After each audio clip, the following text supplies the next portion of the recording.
Welcome into Duval Daily, presented by GenJag.com. I'm Jordan DeLugo. Thank you so much for tuning in here on Monday, January 27th. What a conference championship weekend we had. Obviously, Eagles taking down the Commanders, Chiefs taking down the Bills in a close one in Kansas City. I would like to pat myself on the back. I called the Eagles and the Chiefs in the Super Bowl this year. I did call that, and obviously picking the Chiefs is not going out on a limb, but I don't know how you can pick against them. That is a football team that, in the big moments, from a play calling and execution standpoint, they always get the job done. And then the Eagles, I think they're the most talented team in the league by a pretty wide margin right now. And they got professional coaching on both sides this year, bringing in Fangio and Kellen Moore. Is more like an elite offensive coordinator? No, but he's bringing a lot more than what you had in 2023. So, and obviously Saquon Barkley, that addition. I mean, to me, he's the MVP of the 2024 NFL season. So just wanted to talk about the conference championship a little bit there.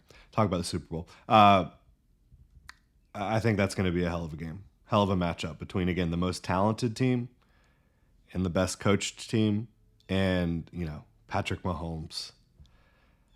It's tough to beat him, right? His worst finish as a starting quarterback in the NFL is overtime of conference championship game. Unbelievable. So that's where the Jaguars want to get, right? And obviously it's going to be, maybe no team will ever replicate what the Chiefs are doing right now.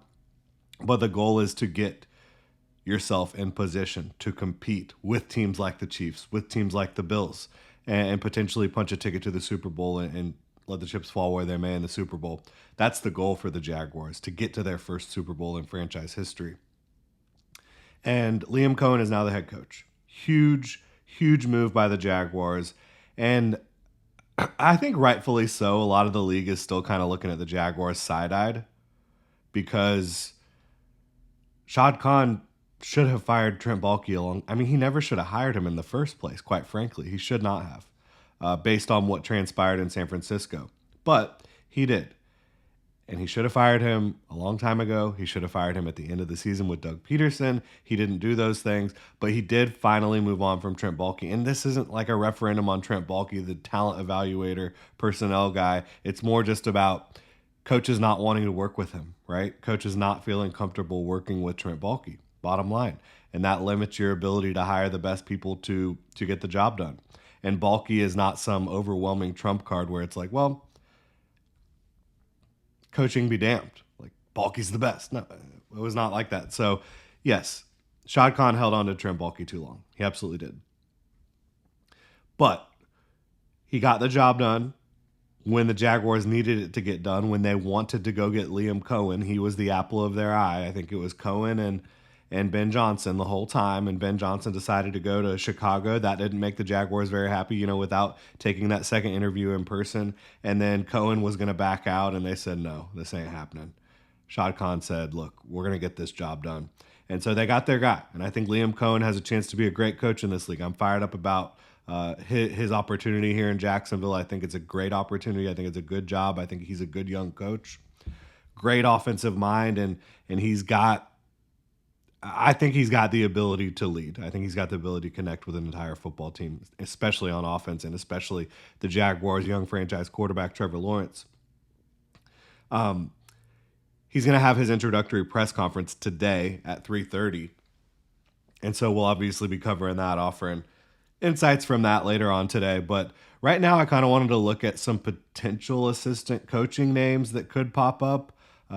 That's going to happen before the GM job happens, in my opinion. Like, right now, the Jaguars have a front office in place. It's everything that they had in place sans Trent Baalke, right? Like, Ethan Waugh is the interim GM. He can certainly lead them through this, because like the draft process has already started. You've already got all-star games going on. You've got Shrine Bowl, the Senior Bowl's coming up. You're going to have pro days, you're going to have the combine. Like, all this stuff is right around the corner, and this scouting staff and front office has already done all the work.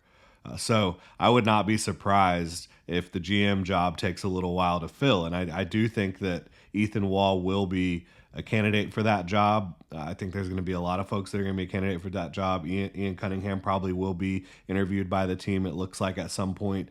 But I think more pressing is filling out this coaching staff for the Jaguars. I think that that's what they're going to focus on first, and I think that will probably happen fairly swiftly. I would guess you might be able to get a coaching staff announcement by the end of the week, something like that. We'll see how it ends up playing out. But I've got some names here for y'all. Looking at the offensive side of the ball, you could certainly go like veteran route, but I think that he's probably going to bring some folks with him. I would guess at least one or two guys from Tampa. And when you look at Kevin Carberry, he was the Bucs offensive line coach. It wouldn't surprise me for him to be the offensive coordinator for the Jags. The Bucs, what they did with that offensive line, and they did upgrade their talent, right? They went and got Graham Barton in the draft, which was a huge draft pick for them. Unbelievable young center. But what they did going from the worst run team in the league, basically, bottom two, for a long time, to top 5 this year was really impressive. Liam Coen was a huge part of that in dialing up his run game, but so was the offensive line and the offensive line coaching.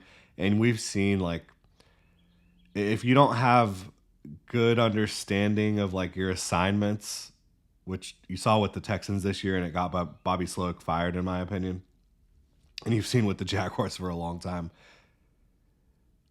you're going to be in trouble. If you don't slide the protections the right direction, if you're not all in sync and on the money when it comes to just executing the assignments that present themselves in front of you with the way the defense is lining up and attacking, you're in trouble. And so getting somebody like Kevin Carberry, who has a lot of experience, did a great job with the Bucs O-line along with Liam Coen this year, that could make a lot of sense for him as a offensive coordinator. And Liam Cohen's going to be the play caller here, right? You're not going to see that scenario play out again the same way it did with Doug. Liam Cohen's going to be the play caller. So I could see Kevin Carberry for sure. I also think it's very, very likely. Like, if I had to predict, this is the most likely coach to be an assistant in Jacksonville. Brian Picucci, who was the assistant offensive line coach in Tampa this past year with him, came to Tampa with Liam Coen from Kentucky, right? So I think that there's a high likelihood that he's an assistant on the Jaguars staff in some form or fashion. Obviously, as the assistant offensive line coach, in order for the Jags to snag him, they'll have to upgrade that title. Maybe it's, offensive line coach. Maybe it's some other form of upgrade to his title, but I would imagine that he'll be here as well, following Liam Coen. Another interesting name to keep an eye on also from Tampa is their pass game coordinator, Josh Grizzard, who he spent a lot of time in Miami. He was there before Mike McDaniel, but he also worked under Mike McDaniel there. The way Miami's passing attack has looked and Tampa's passing attack, that's somebody who's been around a lot of success, who has helped install a lot of success in the passing game the last few years of his young coaching career. He's a young guy. I think he's 34 years old. So that's a name to keep an eye on as well, in my opinion, as a potential offensive coordinator. Looking at some defensive guys, I don't know if Patrick Graham's going to be the favorite, but he has had 2 interviews in Jacksonville. He does need a job. The Raiders didn't fire him, but his contract was up. The Raiders have now hired Pete Carroll to be their head coach, and I have no clue if there's interest there in that reunion with Graham and the Raiders, but doesn't really run the same style of defense that Pete Carroll is known for, but Pete Carroll also has shown willingness to adapt and change a little bit, so who knows there. But I think Patrick Graham would be a great candidate still. I think that, what he brings as a game plan defensive coordinator, the wealth of knowledge, the leadership that he provides, I think Patrick Graham would be a good DC candidate for the Jaguars for sure. Has a ton of experience. And then I've got a couple guys that haven't been defensive coordinators that could be in the running there. Larry Foote, who is also interviewing with the Lions for their defensive coordinator job. I think he's technically been like a co-DC in Tampa, or maybe not technically, but Bucs linebacker coach, pass game coordinator, has had a huge role there. And Larry Foote, if y'all haven't been watching football too long, I mean, going back to his Steelers days, that dude was a badass. And I think he still is. I think he's done a really good job rising up the coaching ranks, doing it the right way, learning from some great guys. So he's definitely somebody to keep an eye on. Obviously worked with Liam Coen this past year. Aubrey Pleasant, who is the Rams assistant head coach and pass game coordinator on defense. Somebody who got to be the Rams head coach for a day or for a week during the preseason this year. And that was a really big deal for him, for Sean McVay, everyone. Like, they love him in LA. And he did work with Liam Coen in LA for a little while. So that's the connection there. I don't have a strong feeling about his leadership style or anything like that yet. I don't know enough about him, but he's somebody who appears to be rising up the ranks. The Bears have also interviewed him, and he's also someone with a connection to Liam Coen, having worked together in LA as assistants for multiple years. So another guy to keep an eye on. And this is just kind of a short list. I think that we'll start getting news about, interviews, and so we can start talking about those guys more in depth and things like that, things of that nature. But as of right now, these are just a few names that I think make sense logically. And then finally, I did want to bring up Heath Farwell again. I brought him up a lot because I think the Jags should do their best to keep him as the special teams coordinator. I really do. And I know they have a really talented bunch of special teamers with Logan Cook and Ross Matisic and obviously Cam Little now.